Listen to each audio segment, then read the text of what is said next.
आज का जो टॉपिक रहेगा हमारा वो रहेगा क्रेब्स साइकिल। क्या रहेगा डियर स्टूडेंट्स? क्रेब्स साइकिल या क्रेब्स चक्र। इससे पहले जो मैंने वीडियो जारी किया था उसमें मैंने आपको क्रेब्स चक्र का जो बेसिक बताया था। तो इसका जो अन्य नाम होता है वो आप जानते हो, अन्य नाम होता है टीसीए चक्र। क्या होता है डियर स्टूडेंट? टीसीए चक्र, ट्राई कार्बोक्सिलिक एसिड चक्र।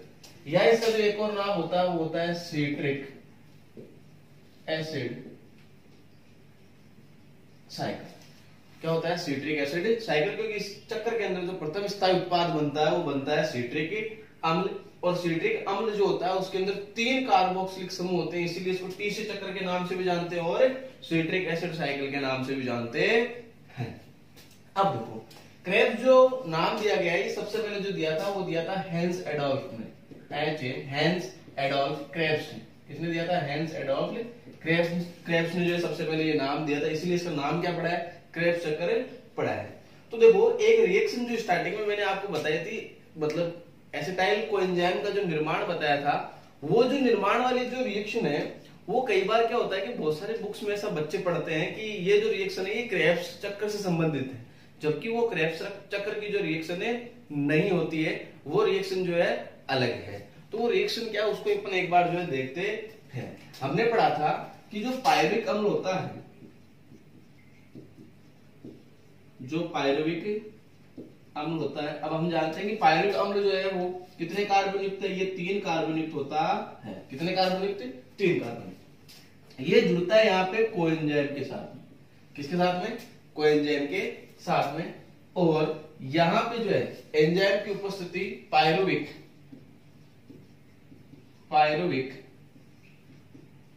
डिहाइड्रोजिनेज, पायरुविक डिहाइड्रोजिनेज की उपस्थिति में ये क्या करेगा? NAD+ को बदल देगा किसमें? NADPH2 के अंदर। यहाँ पे आप NADP भी लिख सकते हो। किसमें बदल देगा? NADPH2 बदल देगा। और यहाँ पे जो है क्या होगा? यहाँ पे देखो, यहाँ पे क्या होता है कि डिहाइड्रोजिनेज है, तो हम जानते हैं कि यहाँ पे कौन बाहर निकलेगा? H2 बाहर निकलेगा। और H2 बाहर निकलेगा तो क्या बनाएगा? 2H plus 2 electron plus half O2, ये बनाएगा। अब यहां से ये जो H है ये किसने गेन कर लिए? ये ले लिए किसने? NADP ने। और क्या बना दिया? NADPH। देखो, 2 हाइड्रोजन यहाँ इसके साथ में जुड़े गए।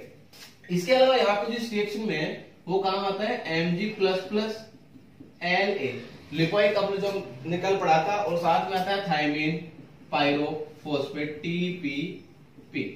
और इस दौरान जो है यहाँ से क्या होगा? पायरुविक डिहाइड्रोजिनेज की उपस्थिति में ये सब घटनाएं जो है घटित होगी और उत्पाद स्वरूप जो बनाएगा वो बनाएगा एसिटाइल कोएंजाइम प्लस CO2। ठीक है। अब देखो, ये कितने कार्बन युक्त है? ये है 3 कार्बन युक्त।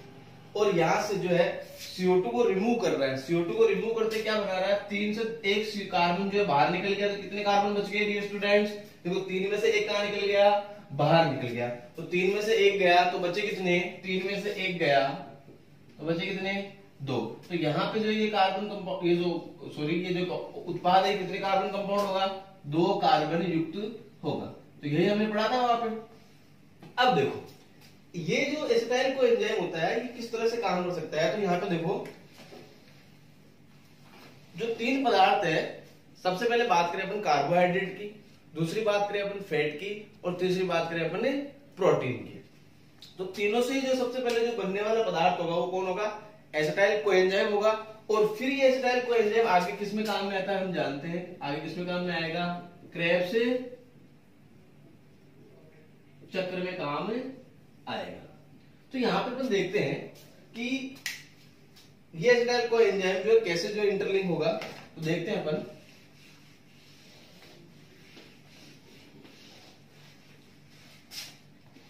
ये देखो हमारे पास में कार्बोहाइड्रेट है,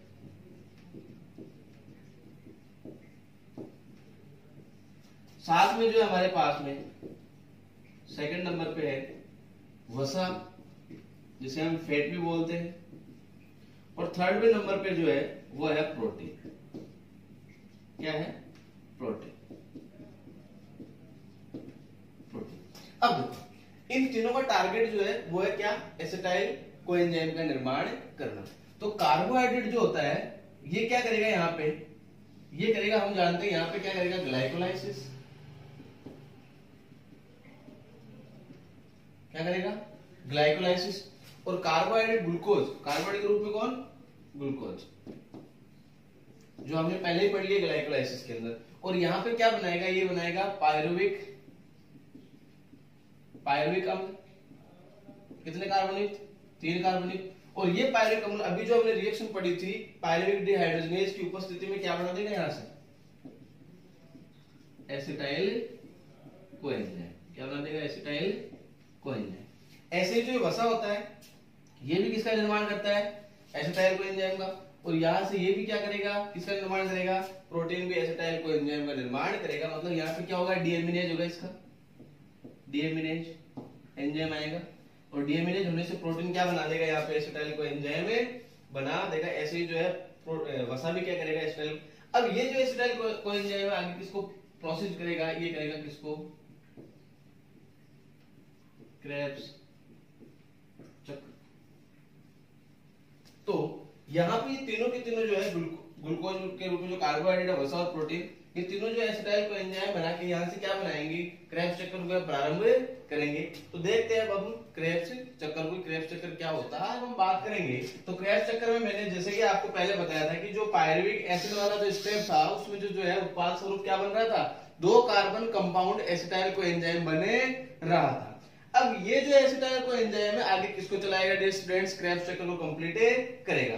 तो देखो ये एसिटाइल कोएंजाइम जो 2 कार्बनिक कंपाउंड है ये क्या करेगा, यहाँ पे सर्वप्रथम जो है जुड़ेगा किसके साथ में, ये जुड़ेगा ऑक्जेलो एसिटिक एसिड के साथ में। किसके साथ में, ऑक्जेलो एसिटिक एसिड के साथ में। अब जानते हैं हम क्या कि एसिटाइल कोएंजाइम 2 कार्बन युक्त है, जबकि जो ऑक्जेलो एसिटिक एसिड होता है वो कितने कार्बन युक्त है, 4 कार्बन युक्त है। तो 2 और 4 कार्बन कितने हो गए, टोटल 6 कार्बन हो गए। तो जैसे ही acetyl coenzyme oxaloacetic acid ग्राही के साथ में जुड़ेगा, सबसे सर्वप्रथम जो ग्राही कौन है, वो ऑक्जेलो एसिटिक एसिड है, इसके साथ में जुड़ेगा। तो जुड़ते ही क्या करेगा, यहाँ पे सबसे पहला कंपाउंड बनाएगा, प्रथम स्थायी उत्पाद बनाएगा, वो बनाएगा सिट्रिक एसिड। क्या बनाएगा, सिट्रिक एसिड। और सिट्रिक एसिड जो होता है वो कितने कार्बन युक्त है, 6 कार्बन युक्त है। तो यहां से एक इंपॉर्टेंट क्वेश्चन भी ये बनता है कि क्रेब्स चक्र का प्रथम स्थायी उत्पाद कौन सा होता है। तो first stable product of Krebs cycle is citric acid, citric अम्ल होता है। अब ध्यान देना आप कि इसको जो है टीसीए चक्र क्यों बोलते हैं और सिट्रिक चक्र क्यों बोलते हैं, पहले भी मैंने बता दिया, एक बार और क्लियर कर देता हूं कि प्रथम स्थायी उत्पाद क्या बन रहा है, सिट्रिक अम्ल बन रहा है, इसीलिए से क्या बोलते हैं, सिट्रिक एसिड साइकिल। दूसरा, ये जो सिट्रिक अम्ल होता है इसके अंदर 3 कार्बोक्सिलिक एसिड समूह होते हैं, इसीलिए इसको क्या बोलते हैं, टीसीए। क्या बोलते हैं, टीसीए, ट्राई कार्बोक्सिलिक एसिड चक्र भी इसको बोला जाता है। अब यहाँ पे जैसे ही एसिटाइल कोएंजाइम और ऑक्जेलो एसिटिक एसिड इसको सिट्रिक एसिड में बदलते हैं तो यहाँ पे क्या होता है, सिट्रेट सिंथेटेज एक एंजाइम काम में आता है, उस एंजाइम का नाम क्या है, सिट्रेट सिंथेटेज एंजाइम, जो इसको बदल देता है किसमें, सिट्रिक अम्ल में। और साथ में जो एसिटाइल कोएंजाइम का जो को ए है इसको क्या कर देगा, यहां से बाहर निकाल देगा। अब यहाँ पे जो है दिमाग में कीड़े खाना शुरू हो गए, क्या कि सर इसको बाहर निकालने की जरूरत क्यों पड़ी, इसको क्यों बाहर निकाला गया कोएंजाइम को। अरे भाई एक बार तो आप क्रेब्स साइकिल चला लोगे, लेकिन एनर्जी की तो बार बार जरूरत पड़ेगी, क्रेब्स साइकिल तो बार बार चलेगा, तो बार बार आप कोएंजाइम कहां से लाओगे, हमारे पास इतने सारे कहीं पे जो है संग्रहित किए हुए थोड़े कोएंजाइम। तो ये कोएंजाइम वापस कहां जाएगा, वापस जाएगा डियर स्टूडेंट कहां पे, वो जो पहले वाले रिएक्शन मैंने बताई थी, कौन सी, पायरुविक एसिड प्लस COA, और क्या बना देंगे वापस एसिटाइल कोएंजाइम। तो इस रिएक्शन को बार बार चलाने के लिए कहां चला जाएगा, वापस इसके पास में चला जाएगा।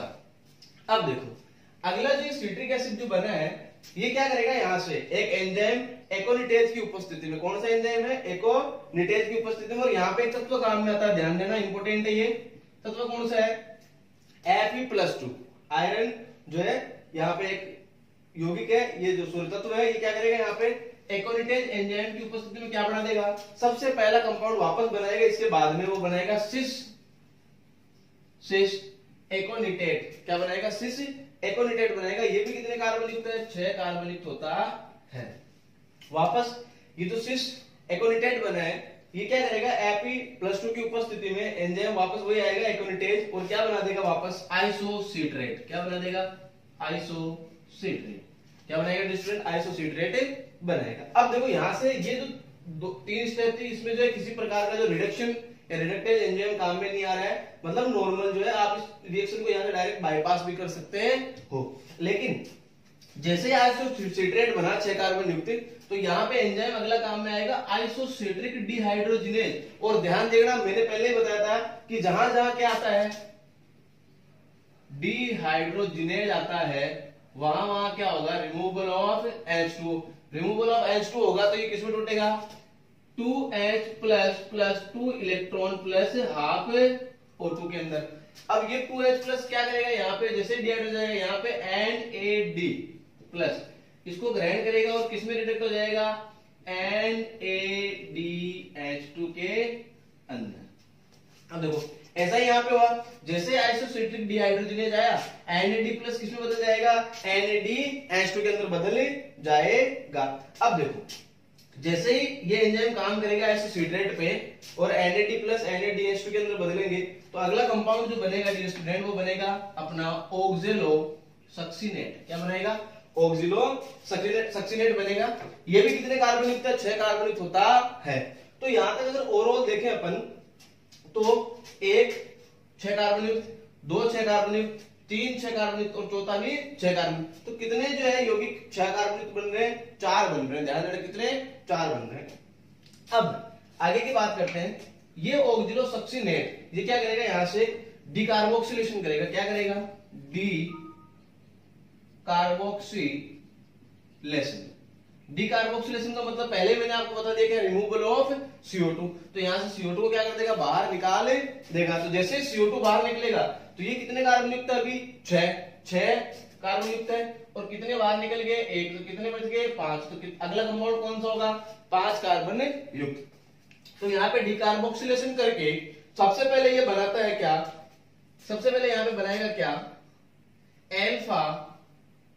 Alpha keto glutaric acid. Alpha keto glutaric acid जो कितना है, 5 कार्बन युक्त होता है। एग्जाम में कई बार क्वेश्चन पे आया हुआ है कि यही एकमात्र ऐसा कंपाउंड होता है। आप जो ग्लाइकोलाइसिस देख लो, C3 चक्र देख लो, C4 देख लो, कितने कोई से भी जो है फेज देख लो आप, किसी में 5 कार्बन युक्त कंपाउंड नहीं। लेकिन यहाँ पे क्या बन रहा है, सबसे पहले 5 कार्बन युक्त क्या बन रहा है, कंपाउंड बने रहा है।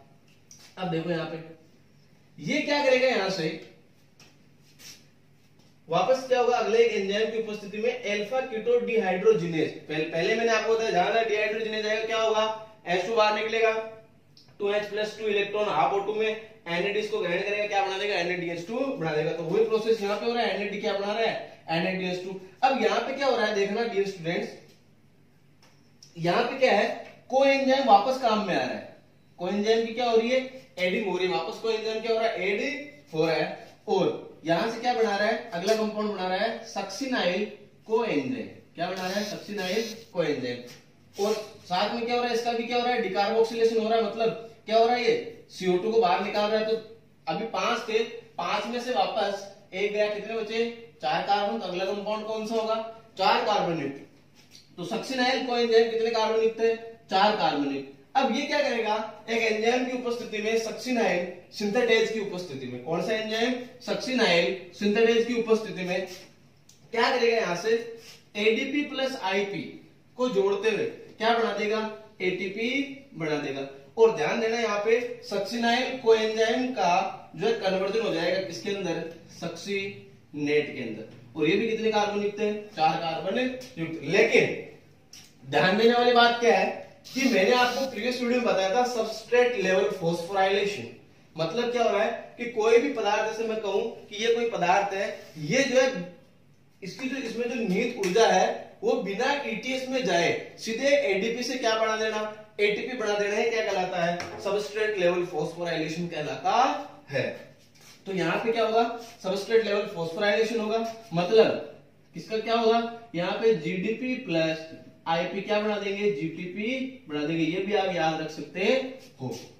अब देखो जैसे क्या बना, सक्सिनेट बना 4 कार्बन, ये क्या करेगा, अगला कंपाउंड बनाएगा क्या, फ्यूमेरेट। क्या बनाएगा, फ्यूमेरेट, जो भी कितने कार्बन लगते हैं, 4 कार्बन। यहाँ पे एंजाइम काम में आएगा कौन सा, सक्सिनिक डिहाइड्रोजिनेज। कौन सा, सक्सिनिक डिहाइड्रोजन एंजाइम काम में आएगा। और जैसे सक्सिनिक डिहाइड्रोजिनेज एंजाइम काम में आएगा तो यहाँ पे क्या होगा, FAD। कौन, FAD प्लस किसमें रिडक्ट हो जाएगा, FADH2 के अंदर। किसके अंदर, FADH2 के अंदर, क्योंकि मैंने पहले बताया वो FADH2 के अंदर रिडक्ट हो जाएगा और क्या बना देगा, फ्यूमेरेट बना देगा। अब फ्यूमेरेट क्या करेगा, एंजाइम फ्यूमेरेज की उपस्थिति में अगला जो कन्वर्जन करेगा वो करेगा किसके अंदर, मैलिक एसिड, या अपन बोल सकते हैं यहाँ पे क्या, मेलेट के अंदर। मैलेट में ये भी कितने कार्बन युक्त है, 4 कार्बन युक्त। अब ये मैलिक एसिड क्या करेगा, यहाँ पे वापस क्या करेगा, मैलिक डिहाइड्रोजिनेज, वापस डिहाइड्रोजिनेज, तो ये प्रोसेस चलेगा वापस पूरा का पूरा। तो यहाँ पे NAD क्या होगा, किसमें रिडक्ट होगा, NADH2 के अंदर। किसके अंदर, NADH2 के अंदर। और क्या बना देगा, अगला कंपाउंड ऑक्सैलो एसिटिक एसिड। और वापस जो ये प्रोसेस कंप्लीट चलती रहेगी। अब देखो इस प्रोसेस के अंदर, संपूर्ण प्रोसेस के अंदर क्या है कि जो रिडक्टेज जो एंजाइम काम में आ रहे हैं वो कौन कौन से हैं, तो देखते हैं। सबसे पहले तो यहाँ पे देखो NAD कितने बन रहे हैं, NADH2, FADH2 और GTP। तो देखना यहां बन रहा है अपने 1 2 और 3, तो क्या बन रहे हैं, NADH2। FAD कितने बन रहे हैं, ये रहे। याद रखने का तरीका क्या, देखो S से F में हो रहा तो F याद रखना आप, FADH वाला। और यहाँ पे देखो S से S में बदल रहा तो याद रखना कौन सा, GTP वाला। मतलब यहाँ पे ये भी याद, दूसरी ट्रिक है, S से सक्सिनाइल कोएंजाइम, S से सक्सिनेट और S से सबस्ट्रेट लेवल फॉस्फोराइलेशन यहाँ पे ही होता है। ये भी आप याद रख सकते हो। तो FAD कितने, 1, ये कितना है, 1, और GTP कितना है यहाँ पे, 1। ठीक है। अब देखो NADH2, FADH2 और GTP। अब हम जानते हैं कि 1 NADH is equal to how many ATP, 3 ATP। और यहाँ पे NADH कुल कितने हैं, 3। तो कितने हो गए, 3 multiply with 3 is equal to 9 ATPs, 9 ATPs। FADH2 1, तो 1 FADH2 is equal to कितने, 2 into 2 ATPs। यहाँ पे कितने, 2 ATPs बनेंगे। और 1 GTP is equal to 1 ATP, 1 ATP। तो how many total ATPs are formed during the Krebs cycle, 12 ATP। How many ATPs are formed during the Krebs cycle, 12 ATPs। और इससे पहले जो अपन बात करते हैं किसकी, पायरुविक एसिड का कन्वर्जन किसके अंदर, पायरुविक एसिड का कन्वर्जन किसमें, एसिटाइल कोएंजाइम के अंदर। तो यहाँ पे भी क्या हो रहा था, NAD प्लस किसमें बदल रहा था, NADH2 के अंदर। तो एक ये हो गया, तो जैसे ही इसको ऐड करेंगे NADH2 को, तो वापस 3 ATP और बनेंगे, तो 3 ATPs। ठीक है। तो 12 प्लस 3 इक्वल टू कितने हो गए, 15 ATP। कितने, तो 1 Krebs cycle process how many ATPs, 15 ATPs are formed during the Krebs cycle। एक Krebs cycle में कितने ATP बन रहे हैं, 15 बन रहे हैं। तो यहाँ पे पायरुविक एसिड के मॉलिक्यूल्स कितने अपने पास में, 2 मॉलिक्यूल्स है। तो एसिटाइल कोएंजाइम के मॉलिक्यूल्स कितने बनेंगे, 2। तो एक बार ही चला तो चक्कर कितने बार चलेगा, 2 बार चलेगा। तो मल्टीप्लाई विद 2, तो how many ATPs are formed, 30 ATPs. तो एक क्रेब चक्कर से 15 बनते हैं और पायरुविक एसिड के 2 मॉलिक्यूल्स होते हैं, 2 बार चले गए तो टोटल क्रेब चक्कर से कितने एटीपी बनेंगे, 30 एटीपी बनेंगे। और ग्लाइकोलाइसिस के अंदर हमने क्या पढ़ा था, कितने बन रहे थे टोटल, कितने 8 एटीपीज बन रहे थे और 2 का क्या हो रहा था, शुद्ध लाभ हो रहा था। तो वहां पे 6 बोल सकते हैं, 2 का क्या हो रहा है, शुद्ध लाभ। इसीलिए बोला जाता है क्या, 38 या 36 एटीपी। तो ये था संपूर्ण क्रेब्स साइकिल। अगर आप किसी भी प्रकार की कोई भी क्यूरी हो तो आप कमेंट बॉक्स में कमेंट करके आसानी से पूछ सकते हो। Thank you.